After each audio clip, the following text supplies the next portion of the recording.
Christina here. Welcome to day 18 of the holiday card series for 2017. I'm starting out by creating my card base out of some Neenah Classic Crest Solar White 110 pound cardstock. I've just scored that at 5.5 to create a top folding card. Just pressing down that fold with my Teflon bone folder to make sure it's nice and sharp. Then I'm going to open up the card and start working on the design. I'm going to be doing a minimal supplies card again today, and I'm going to do some really simple masking using some Post-it labels.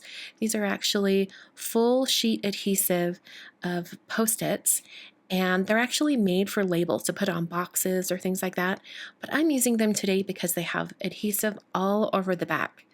If you wanted to use a regular Post-it for this, you definitely could.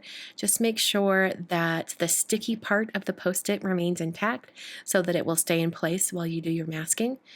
But other than that, you could just use whatever you have on hand. If you have actual masking paper for crafting, that might be even easier. So I'm going to use a craft knife and just cut out some kind of wonky box shapes.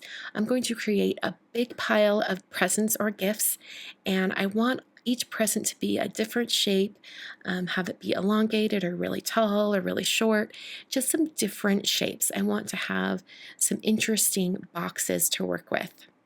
So after I had all of my Post-it labels cut out, I'm going to peel these up and I will actually set them aside while I pick out some ink colors. And the inks I'm going to be using today are from Tim Holtz from his Distress ink line. And I'm going to be using some mini round blending tools as well. So I first placed one of the boxes, and it was kind of close to the edge, so I brought in a strip of Post-it tape. But if you don't have Post-it tape, you could definitely use just a piece of paper that you hold in place, or even another one of those green Post-its, green Post-it labels. Starting out with the color Picked Raspberry, and I'm blending that in from the edges. I want to make sure the edges are nice and dark so that my shape is defined well. Then I'm going to peel this up and you'll be able to see that I have my box shape.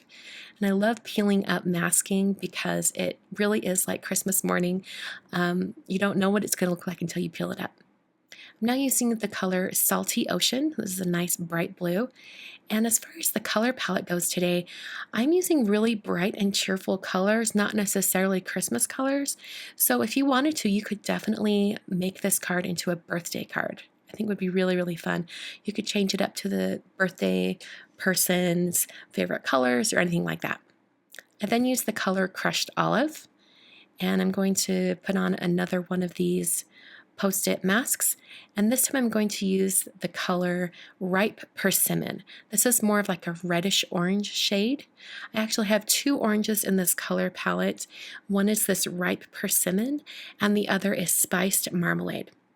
Right now I'm using Picked Raspberry again, but then for this next box or gift present, I'm going to use that Spiced Marmalade and I used Salty Ocean and then I'll use Spiced Marmalade. And I picked these two orange shades because one is more reddish orange and the other is more yellow orange. So they're enough different that it just adds a little bit of interest.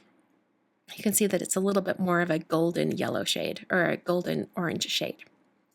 So for this very last present on the very top, I'm going to take that big piece that I used for the pink one down below. I'm going to use that Post-it tape and just make it a little bit more short. It's going to be long and kind of wide. So I'm going to use the color Crushed Olive once again. I really love this shade. I think it's one of the most underrated Distress ink shades. It's really a beautiful olive shade. So I'm blending that on with my mini round blending tool, and then I'll lift up that last mask. So right now it just looks like a mess of boxes, but I'm going to add some black strings and bows onto these, and then you'll be able to tell that they're presents. So I just did kind of like a crisscross on a few. This orange one in the center, I thought it would have some strings kind of gathering in the center with a bow. You can kind of change up how each one of these looks depending on how you want it to, kind of how you envision it looking. And to add even more interest to each one of these little gifts, I'm going to take a white Jelly Roll pen and add some patterns on top.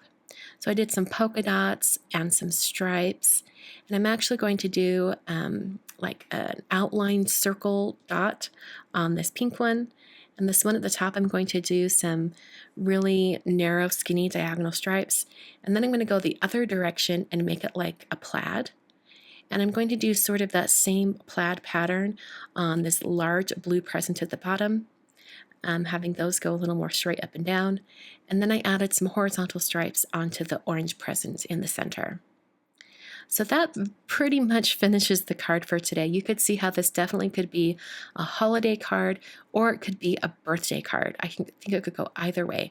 If you wanted to add a sentiment to the very bottom of the card, I would suggest making the sack of presents be slightly more up and then put your greeting right below. I think that would look really nice. Thanks for watching today. I will be back very soon with day 19.